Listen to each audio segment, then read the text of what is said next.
नमस्कार. Knowledge basket इंडियामध्ये परत एकदा तुम्हा सर्वांचं मनापासून स्वागत. आता प्रेग्नन्सी म्हटलं की हे कर, ते करू नकोस, तिकडे बसू नको, असं चाल, तसं चाल. इतकंच काय तर असं झोप, तसं झोपू नको, असं झोपलं तर बाळाला त्रास होईल. प्रेग्नन्सीमध्ये आपल्याला खूप सारे सल्ले आपल्या आजूबाजूचे ऐकवत असतात. मात्र याची खरी माहिती आपल्याला असणं तितकंच महत्त्वाचं आहे. तर याची सगळी शास्त्रीय माहिती आज मी तुम्हाला इथं देणार आहे. चला तर मग व्हिडिओला सुरुवात करूया. प्रेग्नन्सीमध्ये डॉक्टर्स मोस्टली आपल्याला डाव्या कुशीवर म्हणजे डाव्या बाजूने झोपायचा सल्ला देतात.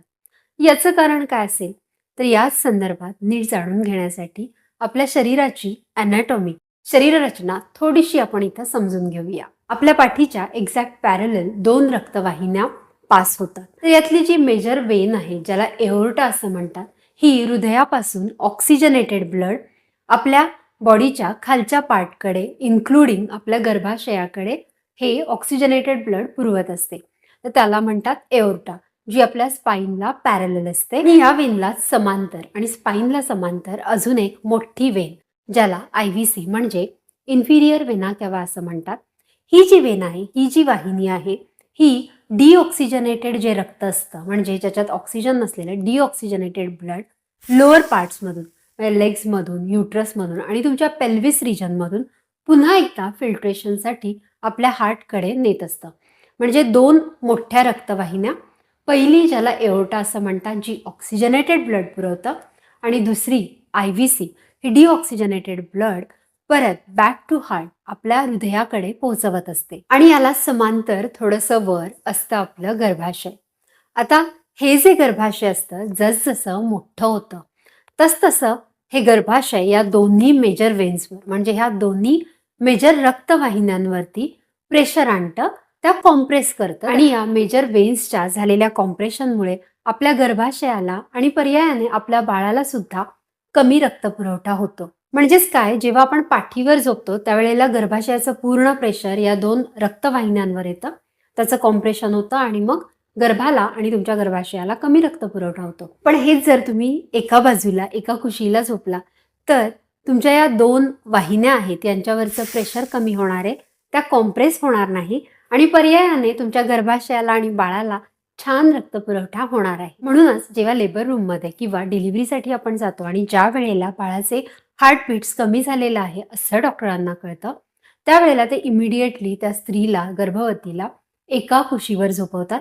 याचं रिझन हेच आहे की बाळाला व्यवस्थित रक्तपुरवठा व्हावा आणि त्याचं हार्ट छान कार्य करावं. तसंच या कॉम्प्रेशनमुळे डिऑक्सिजनेटेड ब्लड, लोअर पार्ट्समधलं deoxygenated blood back to the heart जायला प्रॉब्लेम होतो आणि याचमुळे गर्भवतींना पायावर सूज येण्याचं प्रमाण देखील वाढतं किंवा पायावर सूज येते. तात्पर्य असं, ज्या वेळेला तुम्ही पाठीवर झोपता त्यावेळेला या 2 मेजर ब्लड वेसल्स कॉम्प्रेस होतात आणि या कॉम्प्रेस झाल्यामुळे जो ब्लड फ्लो असतो तो व्यवस्थित होऊ शकत नाही आणि मग त्याच्यामुळे तुमच्या पायावर, तुमच्या तळपायाला किंवा तुमच्या फीटला इथं स्वेलिंग येण्याची शक्यता जास्त असते. आता तुम्हाला कळलं असेल की साईडला झोपायचं, आपल्याला एका कुशीवर झोपायचंय.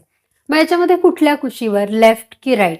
तर आयडियल बेस्ट पोझिशन जी डॉक्टर आपल्याला सजेस्ट करतात ती आहे प्रेग्नन्सीमध्ये लेफ्ट साईडला झोपावं. चला तर मग आता समजून घेऊया की लेफ्ट साईडला आपण का झोपायचं. याचं पहिलं कारण असं आहे की नॉर्मली, जनरली सर्व स्त्रियांमध्ये आपलं जे गर्भाशय असतं हे स्लाइटली राईट साईडला रोटेट झालेलं असतं, डेक्स्ट्रो रोटेट झालेलं असतं राईट साईडला. ज्या वेळेला तुम्ही लेफ्ट साईडला झोपता त्यावेळेला या 2 मेजर वेसल्सवर आलेलं प्रेशर हे स्लाइटली काढून घेतलं जातं आणि मग त्यामुळे व्यवस्थित रक्तपुरवठा या वेन्समधून लोअर पार्ट्सकडे आणि बॅक टू द हार्ट होऊ शकतं. आता इमॅजिन करा, ऑलरेडी तुमचं गर्भाशय हे राईट साईडला जास्त रोटेटेड आहे आणि तुम्ही पुन्हा राईट साईडला झोपताय, तर काय होतं, हे जे प्रेशर आहे गर्भाशयाचं हे या 2 वेन्सवर ऑब्व्हियसली जास्त येणार आहे आणि या 2 ब्लड वेसल्सचं जे कॉम्प्रेशन आहे ते जास्त होणार आहे.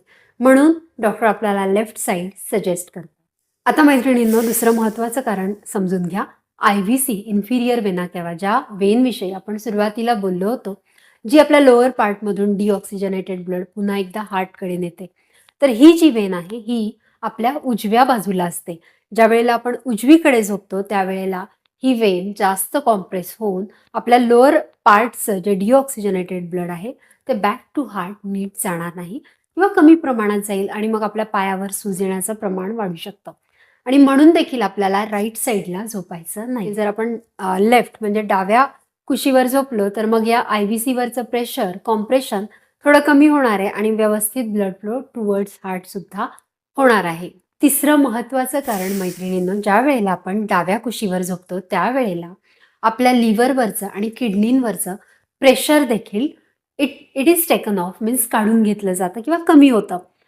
त्यामुळे पुढे जाऊन जी सूज येते पायावर, अँकल्सवर, हे सूज येण्याचे प्रॉब्लेम्स किंवा लिव्हर फंक्शन देखील सुधारतं, आपलं डायजेशन सुधारतं आणि बऱ्याच गोष्टी म्हणजे आपली पूर्ण सिस्टम म्हणजे आपली पूर्ण संस्था ही व्यवस्थित कार्य करायला लागते. म्हणूनच शरीर व्यवस्थित चालण्यासाठी तसंच लिव्हर आणि किडनीचं फंक्शन देखील व्यवस्थित राहण्यासाठी डाव्या कुशीवर झोपणं हे प्रेग्नन्सीमध्ये कधीही ॲडवायझेबल आहे. म्हणजे डॉक्टर आपल्याला डाव्या कुशीवर झोपायला सांगतात. म्हणूनच प्रेग्नन्सीमध्ये द बेस्ट स्लीपिंग पोझिशन, सगळ्यात आयडियल स्लीपिंग पोझिशन आहे ती म्हणजे डाव्या कुशीवर झोपणं. त्यानंतर second ideal position is on your right hand side म्हणजे तुमच्या उजव्या कुशीवर झोपणं. आणि लास्ट जी बिलकुल प्रेफर्ड नाही आहे ती म्हणजे तुमच्या पाठीवर झोपणं. तर बेस्ट स्लीपिंग पोझिशन डाव्या कुशीवर झोपणं ही आहे. मैत्रिणींनो, हे लक्षात घ्या, आता ही डावी पोझिशन अगदी सुटेबल आहे म्हणून प्रत्येक जण पूर्ण रात्रभर अगदी झोपेत असतानाही डाव्याच कुशीवर झोपेल असं आहे का? नाहीये. आपण कुशी चेंज करत असतो म्हणजे उजवीकडे, डावीकडे किंवा पाठीवर होत असतो. त्यामुळे अगदी सकाळी उठल्या उठल्या जर तुम्ही कुठल्या दुसऱ्या पोझिशनमध्ये झोपलेला तुम्हाला आढळलात तर बिलकुल टेन्शन घ्यायचं नाहीये. परंतु जेव्हा जेव्हा तुमच्या लक्षात येतंय, जेव्हा जेव्हा तुम्हाला आठवतंय त्यावेळेला तुम्ही इंटेन्शनली डाव्या बाजूला झोपण्याचा प्रयत्न करा. किंवा तुम्ही रात्री झोपेत असताना जर तुमच्या नवऱ्याला जाग आली तर त्याने हळूच तुम्हाला डावीकडे वळवलं तरी देखील चालणार आहे. असं देखील तुम्ही तुमच्या नवऱ्याला इन्स्ट्रक्ट करू शकता. आता बऱ्याच जणींना तर असं वाटतं की मी पोटावर झोपली तर चालेल का? मला तर पोटावर झोपायला आवडतं. ॲक्च्युली 16 ते 18 वीकपर्यंत तुम्ही पोटावर झोपू शकता. पण माझ्या पर्सनली अनुभवावरून मी सांगते, ज्यांना ज्यांना देखील मलाही पोटावर झोपायला आवडायचं. पोटावर झोपायला आवडत जरी असेल आणि ज्यावेळेला आपल्याला कळतं ना आपल्या पोटात बाळ आहे, तर एक इंट्युशन किंवा आपण पोटावर झोपायला आपल्याला आवडत जरी असेल ना, तरी चुकून सुद्धा आपण पोटावर झोपत नाही. कारण आपल्याला असं वाटतं की आपलं प्रेशर त्या बाळावर येईल. पण तसं काही होत नाही. 16 ते 18 वीकपर्यंत पोटावर झोपलं किंवा चुकून आपण कधी पोटावर आलो तरी देखील बाळाला त्याचा धक्का पोहोचत नाही. आता जसं जसं तुमचं गर्भाशय वाढतं, तुमचं पोट वाढतं, तसं तसं ही जी पोझिशन आहे ती झोपायला अनकम्फर्टेबलच होऊन जाते. अगदी आपल्याला मोठ्या फुटबॉलवर झोपलंय असं वाटू शकतं. परंतु हल्ली स्टमक स्लीपिंग पिलोज सुद्धा अवेलेबल आहेत, ज्याच्यामध्ये एक खळगा असतो त्याच्यावर पोट फिक्स करून तुम्ही झोपू शकता. पण आय थिंक ही गोष्ट लेस डिझायरेबल आहे. काही करण्याची आवश्यकता नाही आहे. तुम्ही इंटेन्शनली डावी उजवीकडे झोपू शकता आणि उगाच पोटावर झोपायच्या फंदात पडू नका. परंतु तुमचं अम्निओटिक फ्लुइड आणि गर्भाशयाची रचना अशी आहे, तुम्ही पोटावर जरी झोपलात तरी देखील ते तुमच्या बाळाला प्रोटेक्ट करणार आहे. त्यामुळे पोटावर कधी चुकून झोपलात तर बाळाला काही हार्म झाला असेल असा बिलकुल विचार करू नका. Now sleeping on your back म्हणजे पाठीवर झोपणं हे तर बिलकुल करायचं नाहीये. अगदी 4थ्या महिन्यानंतर तर पूर्णपणे अवॉइडच करायचं आहे. कारण जर तुम्ही पाठीवर झोपलात तर तुम्हाला ब्रीदिंग इश्यू येऊ शकतो. त्यानंतर युट्रस आणि तुमच्या बाळाला रक्तपुरवठा कमी होण्याची देखील याच्यामध्ये शक्यता आहे. त्याचप्रमाणे जर तुम्ही पाठीवर झोपला तर व्यवस्थित डिऑक्सिजनेटेड ब्लड परत हार्टकडे न गेल्यामुळे, IVCचं फंक्शन बिघडल्यामुळे किंवा कमी झाल्यामुळे, IVC कॉम्प्रेस झाल्यामुळे तुमच्या पायावर, अँकल्सवर, बोटांवर सूज येण्याची देखील शक्यता आहे. तसंच जर तुम्ही पाठीवर झोपलात तर त्यामुळे डायजेस्टिव्ह इश्यू, पाईल्स या गोष्टी देखील तुम्हाला इथं होऊ शकतात. आता या व्हिडिओमध्ये एवढ्या सगळ्या गोष्टी सांगितल्या, बॅकवर झोपल्याचे तोटे सांगितलेले आहेत. परंतु तरीही जर कधी तुम्ही पाठीवर झोपलेला आहात असं तुम्हाला आढळलं तर पॅनिक होण्याची बिलकुल आवश्यकता नाहीये. That's okay. Keep yourself cool आणि पॅनिक बिलकुल होऊ नका. कधी-कधी असं झोपणं नक्की चालू शकतं. त्याने खूप काही मोठा तोटा होईल असंही नाहीये. चला तर आता आपण बघूया की ट्रायमिस्टर वाईज कुठली स्लीपिंग पोझिशन बेस्ट आहे, कुठल्या पोझिशनमध्ये तुम्ही बेस्ट झोपू शकता. पहिल्या ट्रायमिस्टरमध्ये तुमची बेली लहान आहे, तुमचं बाळही अगदी लहान आहे. मग या फर्स्ट ट्रायमिस्टरमध्ये म्हणजेच पहिल्या तिमाहीत कुठलीही स्लीपिंग पोझिशन तुमच्यासाठी बेस्ट आहे. आता सेकंड ट्रायमिस्टर म्हणजे दुसऱ्या तिमाहीमध्ये तुम्ही कुठल्या पोझिशनला झोपलं पाहिजे, which sleeping position is best for you. Actually second ट्रायमिस्टरमध्ये तुम्ही दोन्ही साईडला झोपू शकता. प्रेफरेबली शक्यतो तुम्हाला डाव्या कुशीवरच झोपायचं आहे. परंतु जरी तुम्ही कधी उजव्या कुशीवर आढळलात तुम्हाला तर पॅनिक व्हायची गरज नाहीये. आता हीच वेळ आहे की जी कम्फर्टेबल गादी आहे त्याच्यामध्ये तुम्ही इन्व्हेस्ट करा आणि कम्फर्टेबल गादीवर झोपा. तसंच या वेळेला तुम्ही प्रेग्नन्सी पिलो घेऊ शकता. प्रेग्नन्सी पिलोमध्ये तुम्हाला जास्त कम्फर्टेबली झोपता येईल. गुगलवर तुम्ही गेलात तर तुम्हाला खूप सारी माहिती प्रेग्नन्सी पिलोविषयी मिळू शकते. तिथे जाऊन तुम्ही प्रेग्नन्सी पिलोची माहिती घ्या आणि ही प्रेग्नन्सी पिलो याच्यामध्ये देखील सेकंड ट्रायमिस्टर चालू झाल्यानंतर तुम्ही इन्व्हेस्ट करू शकता आणि यामुळे तुम्हाला कम्फर्टेबली झोपता येईल. आता या ज्या प्रेग्नन्सी पिलोज येतात ना त्या CU शेपमध्ये वगैरे सुद्धा येतात. या प्रेग्नन्सी पिलोजमुळे तुम्हाला फायदा काय होतो, हे तुम्हाला बॅकवर म्हणजे पाठीवर झोपण्यापासून प्रिव्हेंट करतं. तुम्ही एका साईडलाच झोपू शकता, वेगवेगळ्या पद्धतीने आकारात झोपू शकता. त्याचप्रमाणे तुम्ही तुमच्या 2 गुडघ्यांच्या मध्ये त्याला ॲडजस्ट करू शकता. ती उशी थोडीशी ॲडजस्ट करू शकता. जेणेकरून होतं काय, तुम्हाला बॅक पेनचा त्रास प्रेग्नन्सीमध्ये आणि पुढे जाऊन होत नाही. ज्यावेळेला तुम्ही 2 पायांमध्ये उशी घेऊन झोपता ती अशा प्रकारेच बनलेली असते की तुमची 2 पायांमध्ये उशीचा एक पोर्शन येतो आणि मग अशी उशी घेतल्यामुळे पाठीचा त्रास प्रेग्नन्सीनंतर तसेच प्रेग्नन्सीमध्ये देखील तुम्हाला होणार नाही. या मोठ्या उशांना तुम्ही नंतर ब्रेस्ट फिडिंग पिलोमध्ये कन्वर्ट करू शकता किंवा त्याप्रमाणे तुम्ही यूज करू शकता. मैत्रिणींनो, या ज्या पिलोज असतात या थोड्याशा महाग असतात आणि याला जागा जास्त लागते. यालाच पर्याय म्हणून तुम्हाला वेज शेप पिलो मिळतात. या पिलोज अशा असतात की तुम्हाला जिथे कम्फर्ट हवा आहे, जसं की पायांमध्ये किंवा मागे बंप जवळ किंवा तुम्हाला थोडंसं टेकून बसायचं आहे हाताजवळ, कुठेही तुम्हाला जर कम्फर्ट हवा असेल तर अशा पिलोजना तुम्ही कुठेही बसताना झोपताना कुठेही व्यवस्थित ॲडजस्ट करू शकता. या वेज शेप पिलोजना जागा देखील कमी लागते. परंतु तुम्हाला जर C शेप, U शेप किंवा वेज शेप पिलोमध्ये इन्व्हेस्ट करायचं नसेल तर घरगुती पिलोजना देखील व्यवस्थित ॲडजस्ट करून तुम्ही छानपैकी कम्फर्टेबल स्लीपिंग पोझिशन तुमची अचीव करू शकता.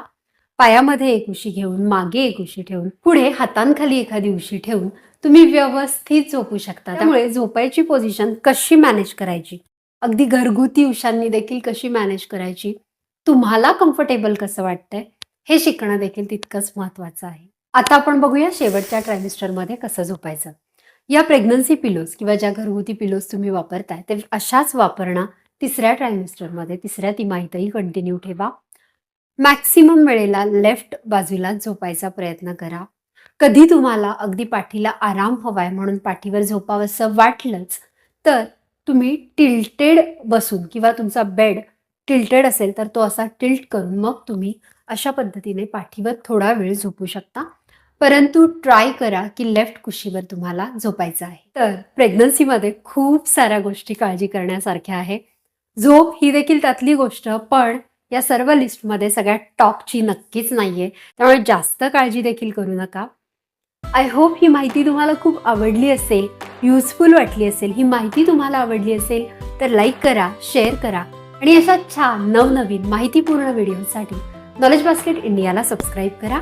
जास्त माहितीसाठी तुमच्या गायनेकोलॉजिस्टचा सल्ला घ्यायला विसरू नका. थँक्यू.